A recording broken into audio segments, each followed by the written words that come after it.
because there is a mistake that was made. Nous accompagnons une délégation. We have a great delegation. Madame Monique, qui sortit dans la zone plateau central, and we have en pays d'Haïti, she's from a geographical department, which is called Plateau Central.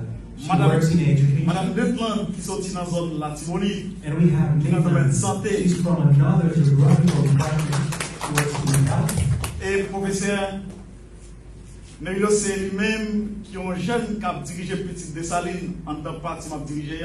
And Professor Antoine Nerilius called Nerilio, I'm responsible for the youth section in Political Party Petite Dessalines.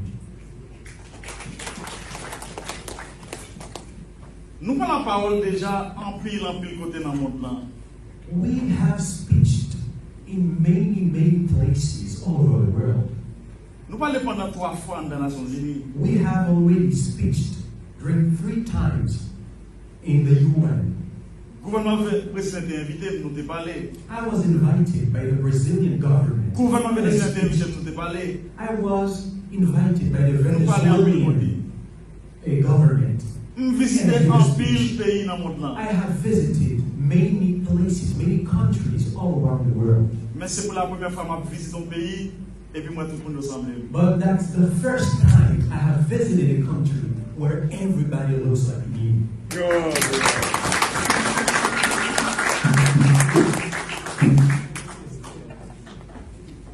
Moi pas venu comme un étranger ici. I've not come here as a foreign person. Moi venu la caille. I've come back home.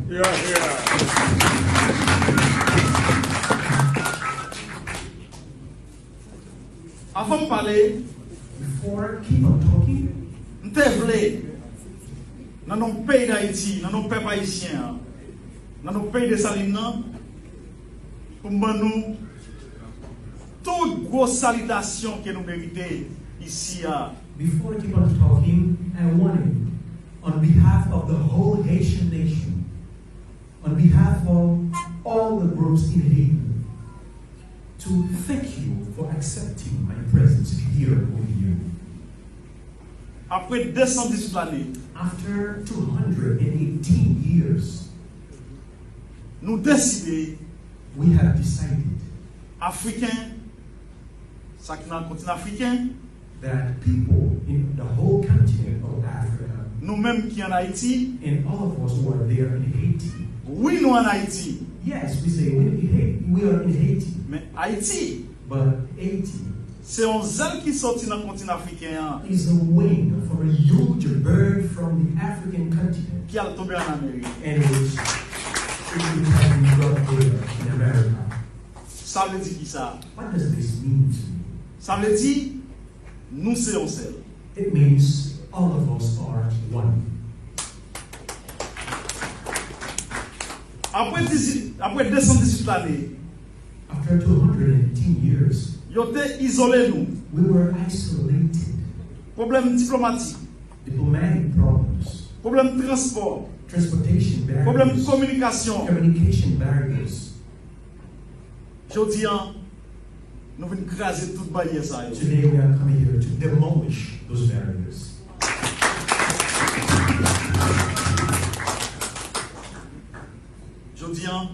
Today, nous venons parler là. C'est ça de Saline qui c'est papa nation, ou bien papa libération, ou bien papa liberté. Pays d'Haïtien, c'est ça qu'on dit, on va le répéter là. I've brought to you Jean-Jacques Dessalines' words, what he used to say. Jean-Jacques Dessalines is the founder of the Haitian nation. I've come here to bring you his own words. Lui, c'est ton Igbo. He was an Igbo.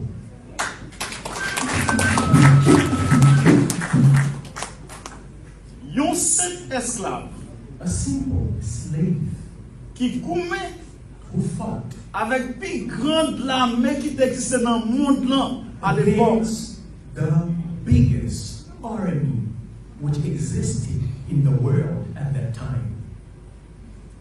Il travaille pour nous libération au pays. He fought to set us free. Il te dit un bagage. And he said one thing important. Qu'on a identité où. Know yourself, know your identity. Identité nous, c'est moun.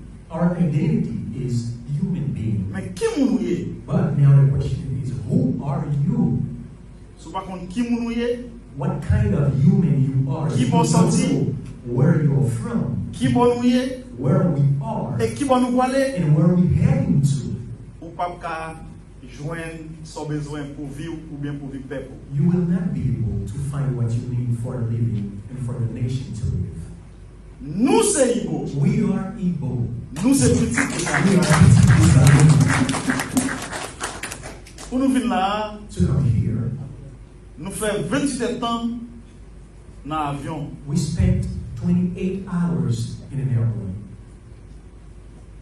Moi-même personnellement, I, personally, je fais 12 temps en dans l'aéroport Istanbul. spent 12 hours in Istanbul airport.